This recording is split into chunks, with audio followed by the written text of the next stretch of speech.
Lokanakara Ami Bharatuki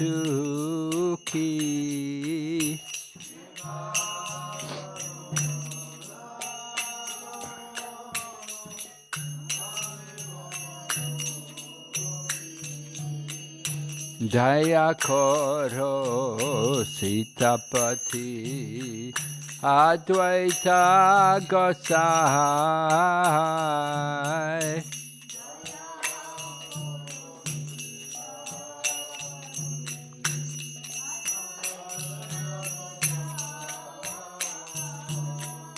Daya Koro Sitapati Advaita Gosai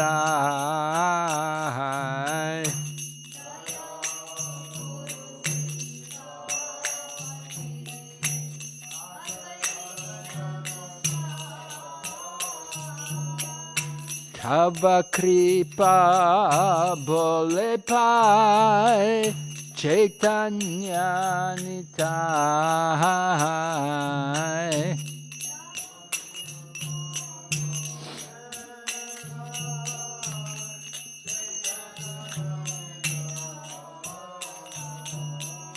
Tava Kripa Bole Pai Chaitanya Nitai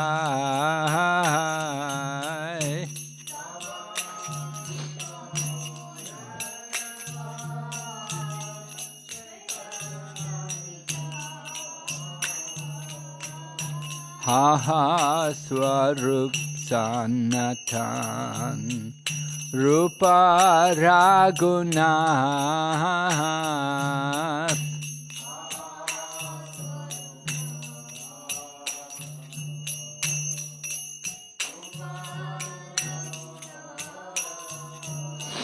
Ha Swarup Sanatan Rupa Raghunath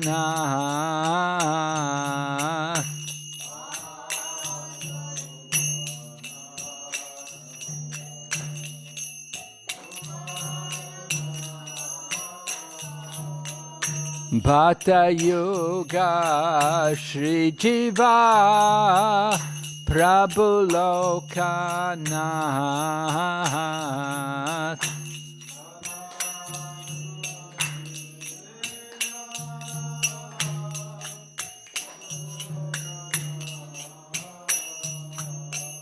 Bhata Yoga Shri Jiva Prabhu Lokanath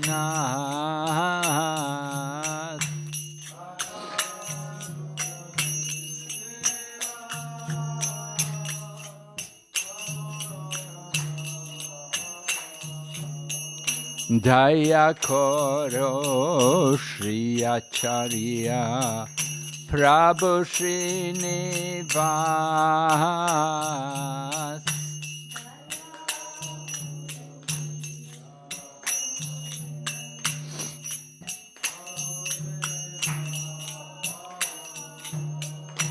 Daya Koro Shri Acharya Prabhu Srinivas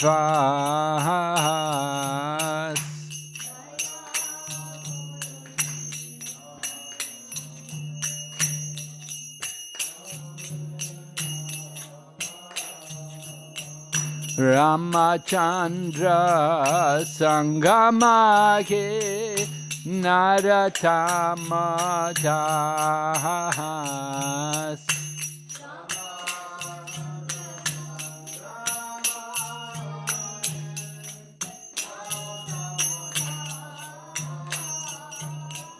Ramachandra Sangamage Naratamadas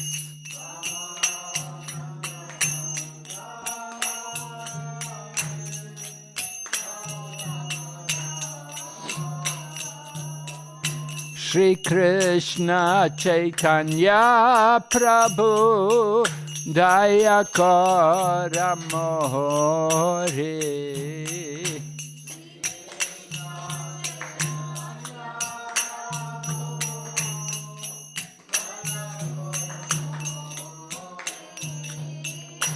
Shri Krishna Chaitanya Prabhu Daya Kora Mohore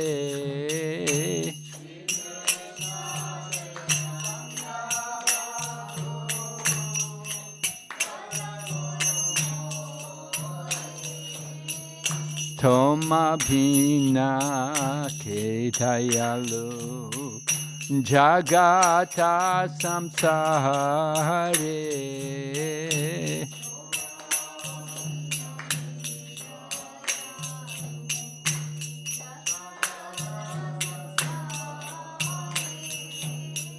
Toma Bhina Ketayalu Jagata Samsare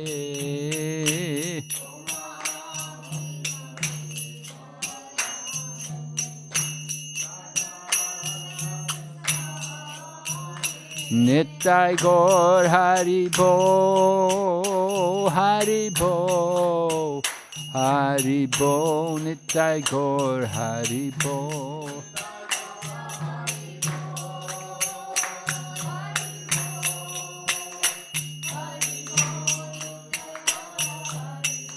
Jai Jai Prabhupada, Prabhupada, Prabhupada, Jai Jai Prabhupada.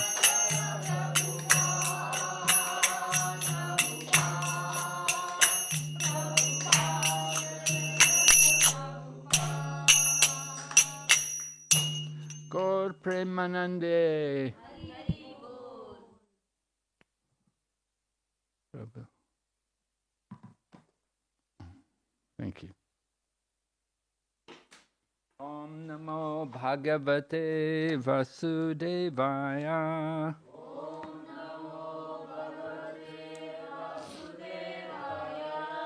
Om Namo Bhagavate Vasudevaya.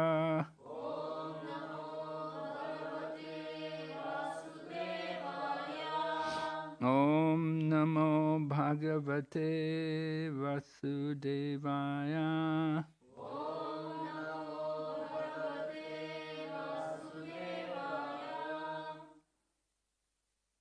So we're reading Bhagavad Gita as it is.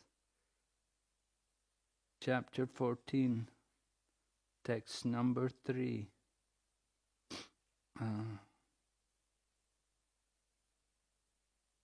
Mama Yonir Mahad Brahma Tasmin Garbam Dadamyaham Sambhava Sarvabhutanam Tato Bhavati Bharata Mama Yonir Mahad Brahma Tasmin Garbam Dadamyaham Sambhava Sarvabhutanam Tato Bhavati Bharata Mama Yonir Mahad Brahma Tasmin Garbam Dadamyaham Sambhava Sarvabhutanam Tato Bhavati Bharata.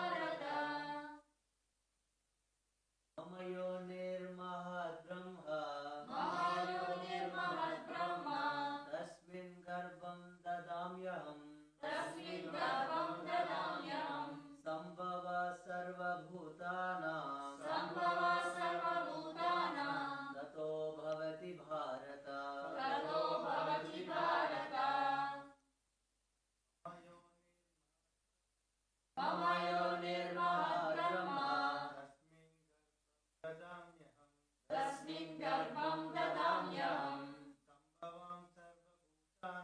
Sambhava sarvabhutanam. Tato bhavati bharata. Mama yonir mahadbrahma. Mama yonir mahadbrahma. Tasmin garbham dadamyaham. Tasmin garbham dadamyaham. Sambhava sarvabhutanam. Sambhava sarvabhutanam. Tato bhavati bharata. Tato bhavati bharata. Mama yonir mahadbrahma. Mama yonir mahadbrahma. Tasmin garbham dadamyaham. Tasmin garbham dadamyaham. Sambhava sarvabhutanam. Tato bhavati bharata. Tato bhavati bharata. Mama, my, yoni, source of birth, Mahat, the total material existence, Brahma, supreme, Tasmin, in that, Garbham, pregnancy, Dadami, create, Aham, I, Sambhava, the possibility, Sarvabhutanam, of all living entities, Tata, thereafter, Bhavati, becomes, Bharata, O son of Bharat. Translation. The total material substance called Brahman is the source of birth, and it is that Brahman that I impregnate, making possible the births of all living beings, O son of Bharat. Purport by Srila Prabhupada. This is an explanation of the world. Everything that takes place is due to the combination of Kshetra and Kshetragna, the body and the spirit soul. This combination of material nature and the living entity is made possible by the Supreme God Himself. The Mahatattva is the total cause of the total cosmic manifestation, and that total substance of the material cause, in which there are three modes of nature, is sometimes called Brahman. The Supreme Personality impregnates that total substance, and thus innumerable universes become possible. This total material substance, the Mahatattva, is described as Brahman in the Vedic literature. Tasmad etad Brahma nama rupam anam chayjayati. The Supreme Person impregnates that Brahman with the seeds of the living entities. The 24 elements, beginning from earth, water, fire, and air, are all material energy, and they constitute what is called Mahad Brahma, or the great Brahman, the material nature. As explained in the 7th chapter, beyond this there is another superior nature, the living entity. Into material nature, the superior nature is mixed by the will of the Supreme Personality of Godhead. And thereafter, all living entities are born of this material nature. The scorpion lays its eggs in piles of rice, and sometimes it is said that the scorpion is born out of rice. But the rice is not the cause of the scorpion. Actually, the eggs were laid by the mother. Similarly, material nature is not the cause of the birth of the living entities. The seed is given by the Supreme Personality of Godhead, and they only seem to come out as products of material nature. Thus, every living entity, according to his past activities, has a different body created by this material nature, so that the entity can enjoy or suffer according to his past deeds. The Lord is the cause of all the manifestations of living entities in this material world.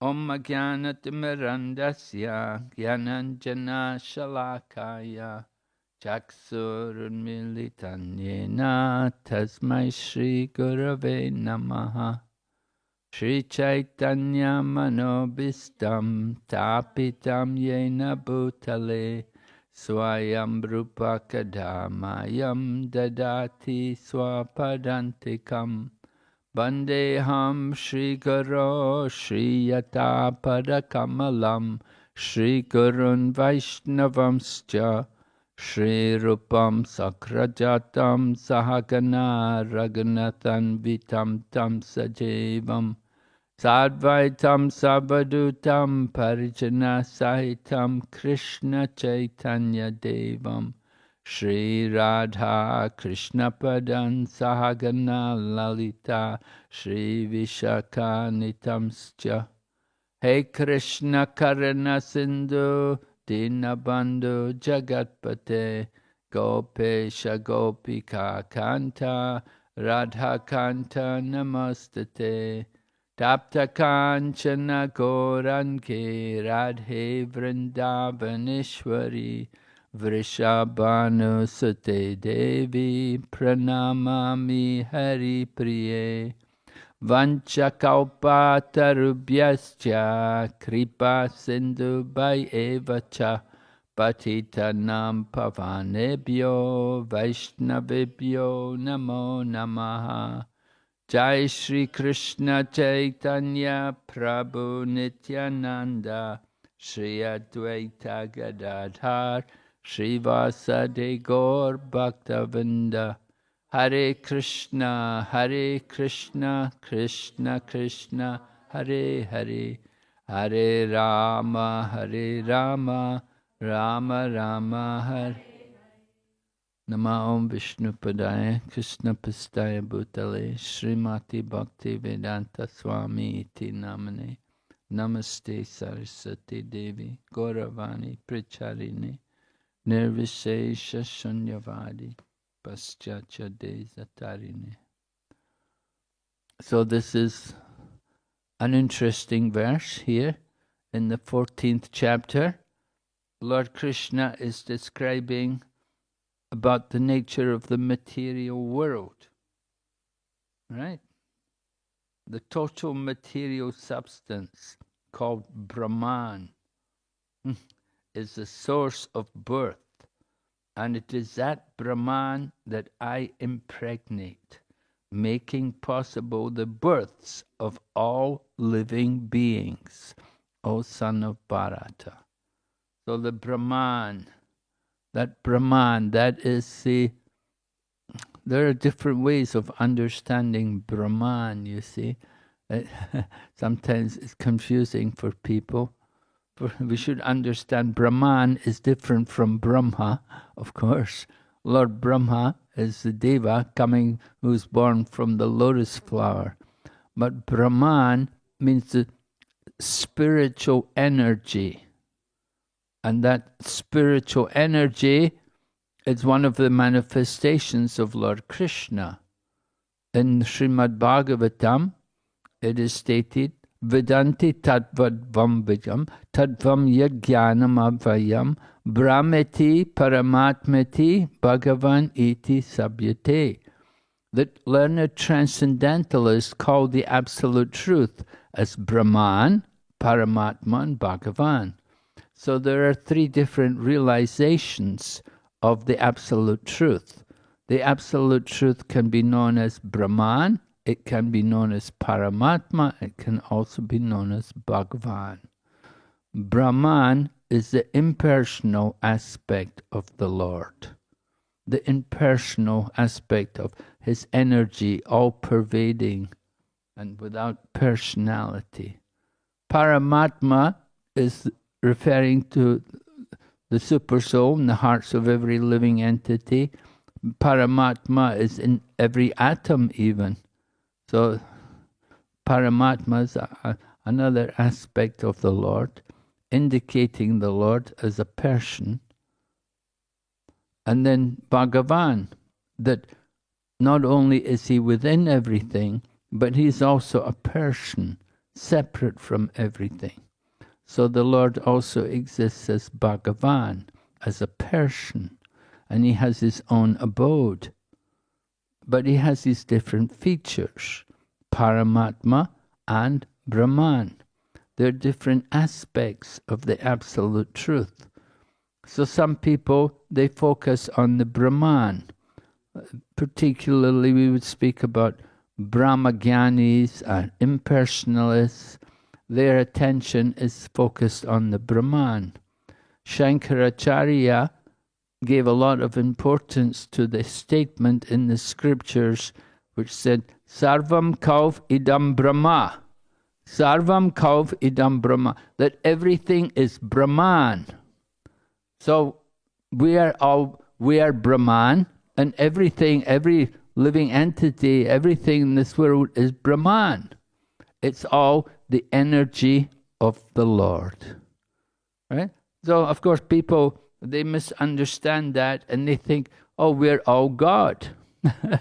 You see, they think, if we're all Brahman, then we're also God. This is the impersonalist idea, that everyone is God. I am God and you're God and we're all the Supreme. You see? Well, we should understand correctly that we're not actually Supreme, but we're a part of the Supreme. And that will be explained in the next verse. Lord Krishna will explain how we're all tiny parts of the Supreme Lord. But we're not God. We're a tiny part of God. We have the qualities of God, but not in the same quantity. We're like the drop of water, and he is like the ocean. So there's a big difference between the drop of water and the ocean. So we have to understand the distinction. You see, Brahman refers to the energy of the Lord. So we are Brahman. We are spirit souls. And the soul is Brahman. The soul is spiritual energy. It's a part of the Supreme Lord. But it's not God. It's a tiny part of God. We're the energy of the Lord. And that is described in the 7th chapter of the Bhagavad Gita. Lord Krishna, in the 7th chapter of the Bhagavad Gita, he explained about the elements of the material nature: earth, water, fire, air, and ether, then mind, intelligence, and ego. And Lord Krishna said, altogether, these 8 comprise my separated material energy. So, separated energy of the Lord. You see, it's the Lord's energy. So, this table, everything, it's all the energy of the Supreme Lord. And our bodies also, the energy is made up of these different elements: earth, water, fire, air, and ether. And the subtle body is there, the mind, the intelligence, and the ego. So that's the subtle form of the body.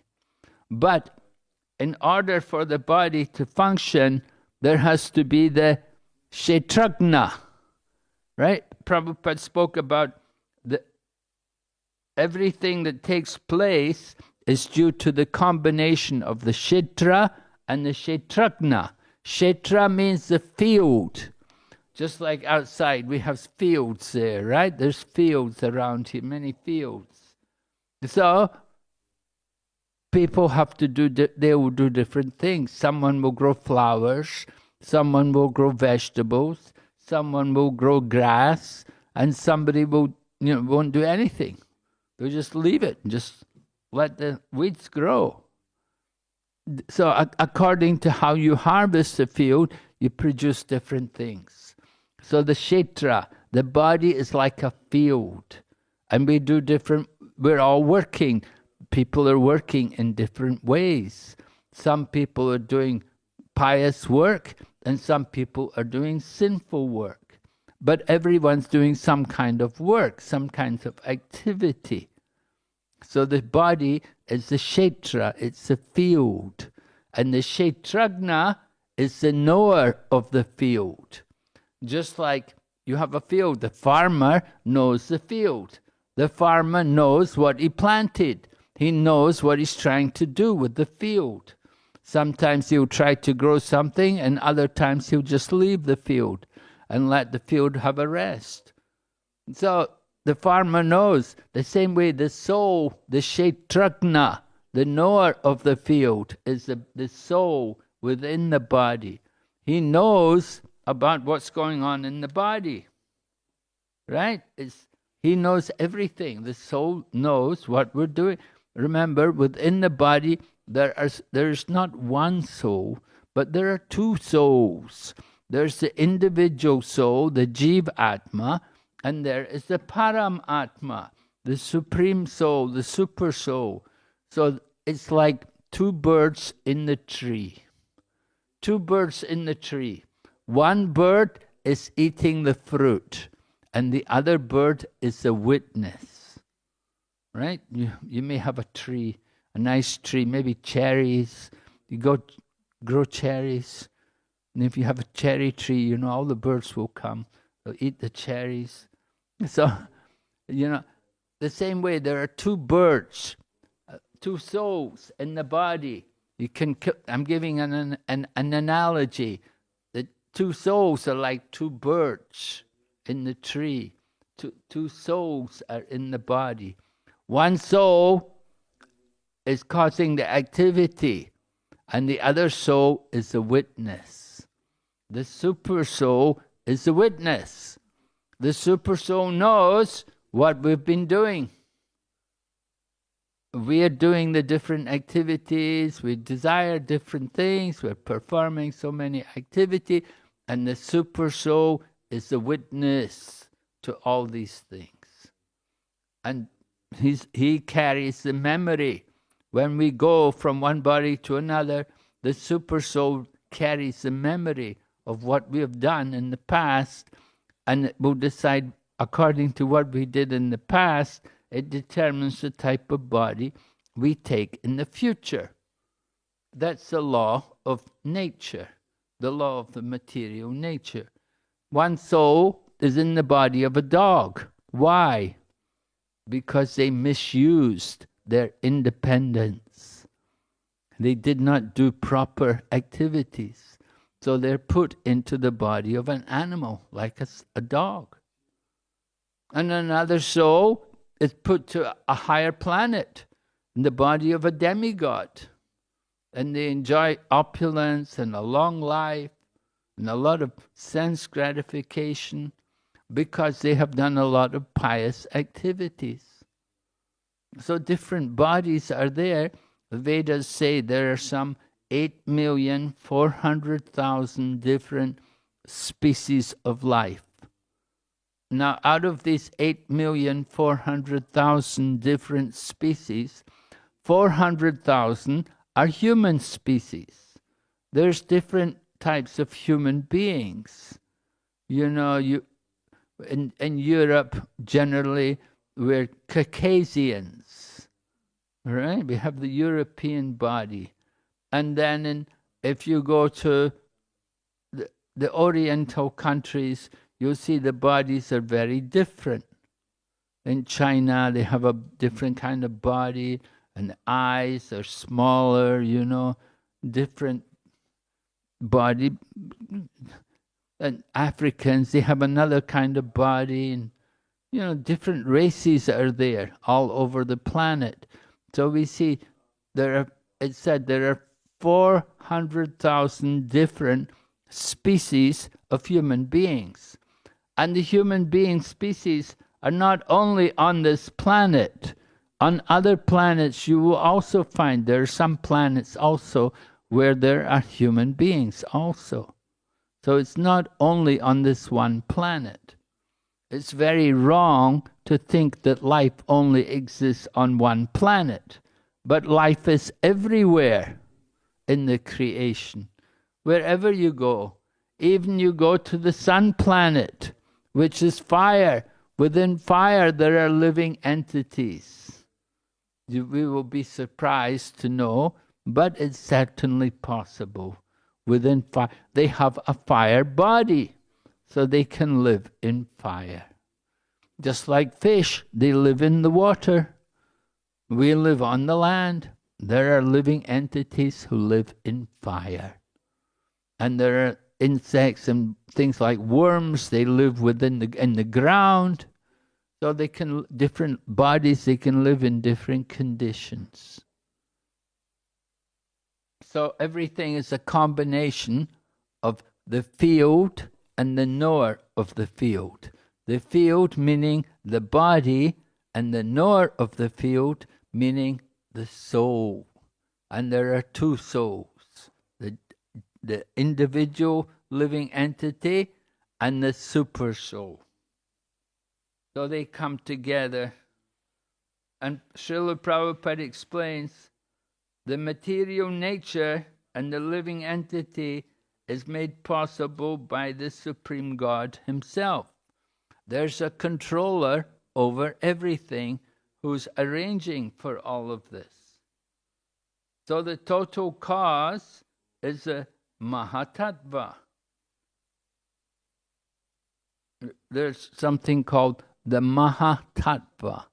Mahatattva is a combination of all the different elements of the creation.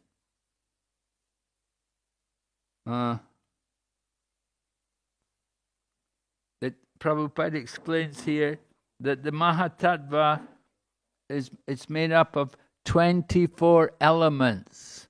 These 24 elements, you have first of all the 5 gross elements of the material nature, the earth, water, fire, air, and ether. And you have the mind, the intelligence, and ego. But then you have 5 working senses. Working senses mean things like... No, that's knowledge acquired. There's working senses and knowledge acquiring senses, right? So, hands, legs, voice, evacuating organ, and a reproductive organ, right? So, different bodies, we all have these things. We have one organ to evacuate, we have another organ for reproducing. And we have also voices, maybe different languages. Even animals, they also speak to each other. And the cows, they also have their language, moo, right? They have their language. You can hear little insects, they have their own way of making sounds. So they have the way of speaking, different voices. So like that, 5 working senses, 5 knowledge acquiring senses, which we generally understand as the 5 senses: the eyes, the nose, the ear, the tongue, and touch. The sense of touch, the skin. So like that, 5 knowledge acquiring senses, 5 working senses, and then you have 5 sense objects. The sense objects are hearing, tasting, touching, smelling, and one more? Hearing, seeing. Yes, seeing, right, thank you. Seeing. So this way 5 sense objects. So, and then altogether, then you have, in addition to that, you have also the aggregate, which is the combination of these things together. So 24 elements. You have 24 elements, and they are called the Mahad Brahma, or the great Brahman, the material nature. So this is the elements of the material nature. But above all of these things, there is the living entity. In the Bhagavad Gita, Krishna described the elements, and then he said, Apariyamitastvanyam prakritim vidime param jiva bhuta mahabaho yedam daryate jagat. Besides this, there is another energy of mine. Again, understand the living entity is also an energy of the Lord. He is described as Prakriti, but superior Prakriti. There is the inferior Prakriti and the superior Prakriti. What is the difference? The difference is there is no consciousness in the table, the chair, these things, they have no consciousness. But the living entities, where there is life, there is consciousness. Of course, that consciousness will vary according to the body. In the body of a tree, the consciousness will be restricted. But in the human body, you have the maximum consciousness. We have the the greater extent of consciousness. Different animals, insects, birds, they have some consciousness, but limited by the body. But the human body enjoys the greater consciousness. We have to learn, however, how to use that consciousness. All right? Lord Krishna described Apariyam etvasam prakritim vidimeparam jiva bhutam mahabaho yeyidam daryate jagat. He said, we are trying to exploit this material energy. We are trying to utilize it for our own sake, instead of recognizing this as being the property of the Lord. We're thinking of it for our own enjoyment. So that is the mistake. You see, the living entity, we have that problem that we're thinking about enjoying independently from the Supreme. We're thinking, this is mine, this belongs to me. But actually, nothing is really ours. It's given to us for some time, and in course of time, it will be taken from us. We are born with nothing in our hand, and when we leave the world, we take nothing with us. But kindly notice, when the baby is born, the hand is closed. We come into the world, we want to take, but when we die, the hand is open. You have to let everything go. You cannot take anything with you. So this is the nature of material existence, that we have come into this world with that mentality that we want to exploit the material energy for our own purpose. But we have to understand that the material energy has a proprietor, and that we are not the proprietor.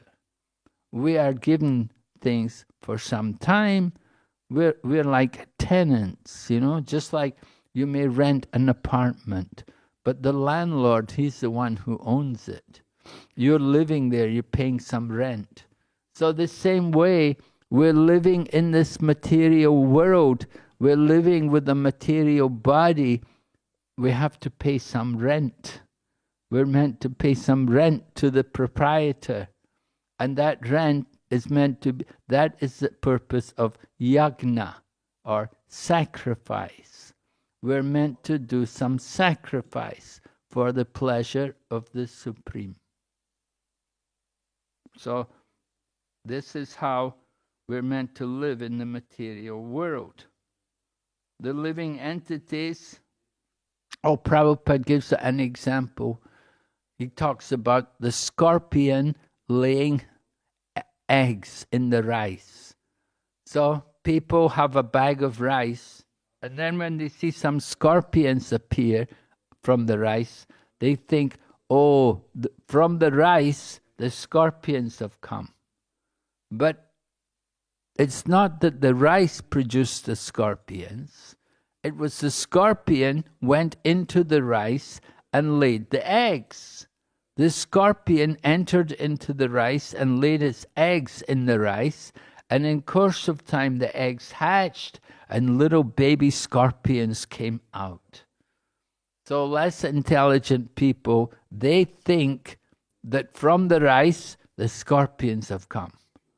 But the scorpions came from another scorpion. In the same way, we have to understand how this world comes about, that the material nature, all the different forms of life, where do they all come from?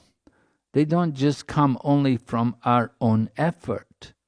It's not just, the father can produce the child. But there has to be the blessings from the Supreme Lord in order for conception to take place. Many people, we see many people, they would like to have a child. They're not able to have a child. They did not get the blessings of the Supreme. The Lord is there. He ordains these things. Not just the father and the mother. But it's above that, there's a Supreme Controller, and He sanctions everything. So the Lord, He provides a seed for the living entities to come out. And He plants the seeds in the material nature. Actually, it happens at the time of creation. The Lord glances over the material nature. The material nature is just simply made up of elements, but the Lord glances over the material nature, and with His glance, the living entities are there in that glance, and they enter into the material nature. And Lord Shiva, He is supporting that glance. He's the one who carries that glance of the material nature to allow the living entities to be impregnated into the material nature. You see, we're all living entities. We are all spiritual beings. We have our bodies are material, but we are Brahman. The spirit soul is Brahman. But we're tiny sparks of the Brahman. We're not the Supreme Brahman. In the Bhagavad Gita, you will hear Arjuna address Lord Krishna. He will say that you are the Supreme Brahman. Now, we are not Supreme Brahman. We are Brahman, but we're not the Supreme Brahman. We are tiny sparks from the Brahman. And that spark, just like a spark comes out from the fire, if the spark falls in the water, then it will be extinguished. The same way, if the living entity falls out into the material energy without proper guidance, his spiritual consciousness will be lost. Just like the spark falls into water, it can be extinguished. It will lose all of its heat and light. But if the same spark falls on dry grass, then that spark can ignite a fire. So the same way, if the living entity, if he is able to contact the association of the devotees, then he can rejuvenate his spiritual consciousness by association with spiritual souls. So different situations for the soul. The soul may fall into water and lose its spiritual nature. The soul may contact dry grass and ignite the grass. The soul may simply fall on the ground, and gradually he will lose the heat and light. He will lose his spiritual nature. So it's important for the living entity to be put into the right situation to cultivate his consciousness, to cultivate the full consciousness. The material nature is simply the vehicle for the living entities. We are living in the material body. It's like a vehicle. We have to use this body. The body, we say, it's the Lord's energy, and we are also the Lord's energy, but we are superior because we have consciousness. So we have to learn how to use our consciousness in the proper way.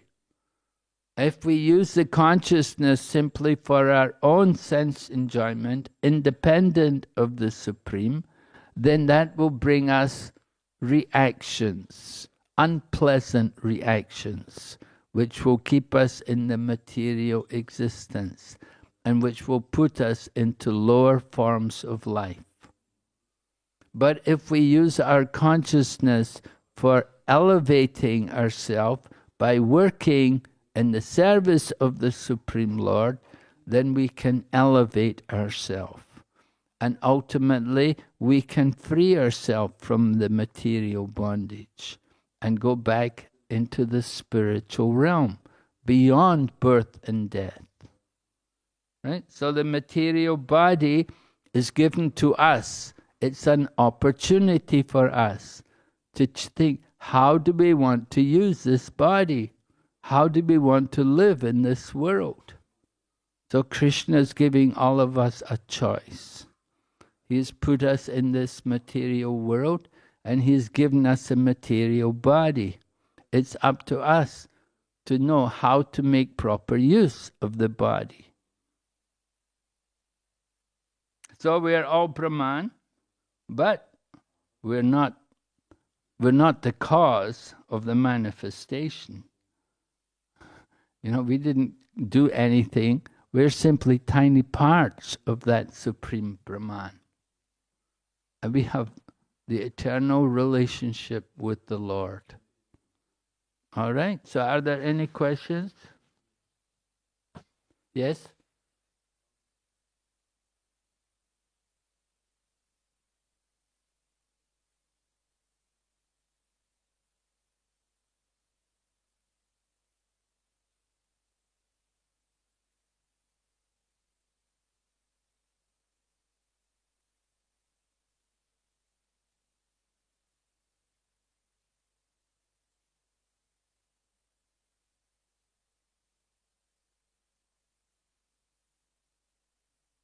Prabhu is saying that, you know, I quoted the verse from the Bhagavatam, that the absolute truth is called Brahman, Paramatma and Bhagavan. So Prabhu is asking that, is that Brahman, is that all one, right? Is it all the same? Well, of course it's all the Lord, but it's a different feature of the Lord. There are different features, just like there's the light of the sun, and then there's the sun planet, and then there's the sun god. Within the sun planet, there's the sun god. So one may know, oh, I saw the light of the sun. I saw the sun. Is the sun? The sun is there today. The sun. I saw the sun. So we saw the sunlight. But the sunlight is one part of the sun. But then there's the sun planet also. Someone else said, I saw the sun planet. I saw the globe, the sun planet. And someone else says, but within that planet, there is the sun god. So there's different features of the absolute truth. we have to understand there's the all-pervading feature, there's the localized feature, and then there's the personal feature. Right? The all-pervading feature, that is the Brahman. The localized aspect is Paramatma. But the Lord as a personality, that is the Bhagavan feature. That He's not only everywhere and in one place, but He's got His own abode and He's a person. So we want to understand that in a sense they're one, but at the same time they're different. This is the philosophy given to us by Lord Chaitanya Mahaprabhu. Achintya Ved Abheda Tattva. That everything is one with the Lord and at the same time different from Him. So we understand everything in that way. There is not all one, only. It's one, but at the same time there's a difference. It's one in the sense that it's all features of Krishna. It's all the Supreme Brahman. But there's a difference, right? There's a difference also. The Brahma Jyoti is the effulgence coming from the body of Lord Krishna. The Brahma Jyoti, that is the dazzling effulgence, the light which comes, and that light, that Brahman, that is coming from the body of the Supreme Lord. So that's the Brahma Jyoti. So it's different from Lord Krishna. Hare Krishna. We're going to have Arti now.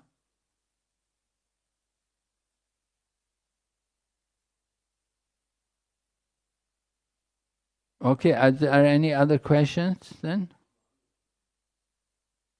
Yes? Uh-huh. Yes?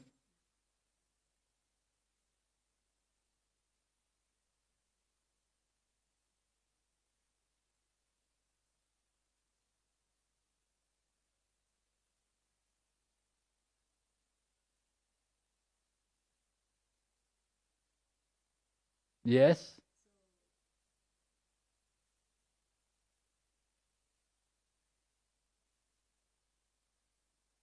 Oh. Well, Lord Buddha, he has come to teach the people not to kill the animals. Because at that time, the people were performing Vedic sacrifices. And in the name of the Vedas, they were killing many animals. So Lord Buddha came to lead the people away from the Vedas and to stop the unnecessary slaughter of animals in the name of Vedic sacrifice. So that was the main teaching of the Buddha. He taught the people ahimsa, non-violence. So ahimsa, non-violence, it's not the highest principle of religion. It's a sub-religious principle. You know, it's religious, but it's not the highest principle of religion. So Lord Buddha came to do that. He came to benefit an atheistic class of people who could not understand God. They don't believe in God. So Lord Buddha never said he's God. He said he's not man, he's not God, he's the Buddha. Right? And so he came to lead the people away from the Vedas. And in this way people gave up the Brahmin, they stopped following the Brahmanas. Because the Brahmanas had become corrupt and degraded. So Lord Buddha was a reaction against the social system. And he led the people away from the Varnashram, from the division of society. But after Lord Buddha, then Shankaracharya came, and he defeated Buddhism, and he brought back the Vedas. And he established good Brahmanas, proper Brahmanas, who were not corrupt. All right? Yes, it was an emergency situation. The emergency was the corruption and degradation of the Brahminical order. So Lord Buddha came to bring the people away from the Vedas so that they didn't follow the Brahmanas anymore. But then afterwards, Shankaracharya brought back the Vedas. Because actually the Vedic culture, the Lord created that division of society. Chatur varnam maya sristam guna karma vibhagasha. Krishna said, I created these divisions in society. Brahman, Kshatri, Vaishya, Sudra. They're the creation of the Lord. According to quality and work, not birth. That is the failure. People didn't follow correctly. They made it by birth. But it's not birth. It's by quality and work. All right. Any other question? Yes?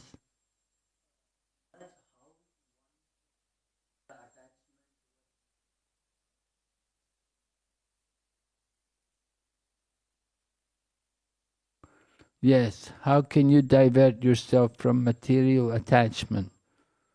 You can do that by cultivating Krishna consciousness.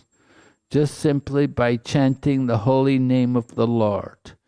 If you will regularly, seriously chant the holy name of the Lord, as in the Maha Mantra, then you will awaken realization of the Lord in your heart. And you will lose your attachment to sense gratification. So pure chanting of the holy name is recommended. You want to get relief from material attachment, you want to experience the Lord in your heart, you can do that through the chanting of the holy names. So this is the answer to your question. You have to faithfully chant the holy name. Right? Any other question? Yes.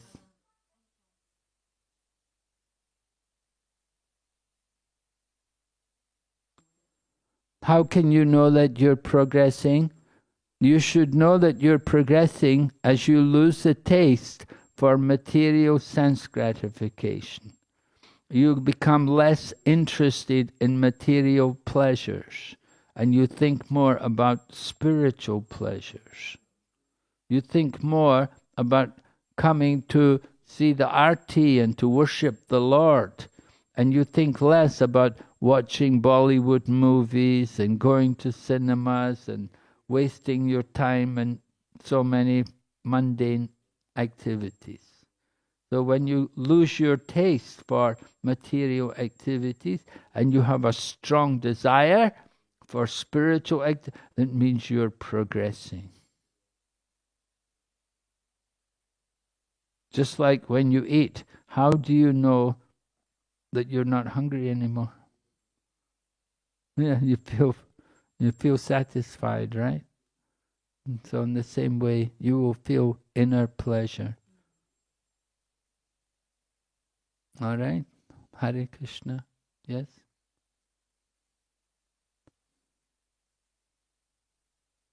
All right, so we should join Aarti now. Thank you very much. Srimad Bhagavad Gita ki.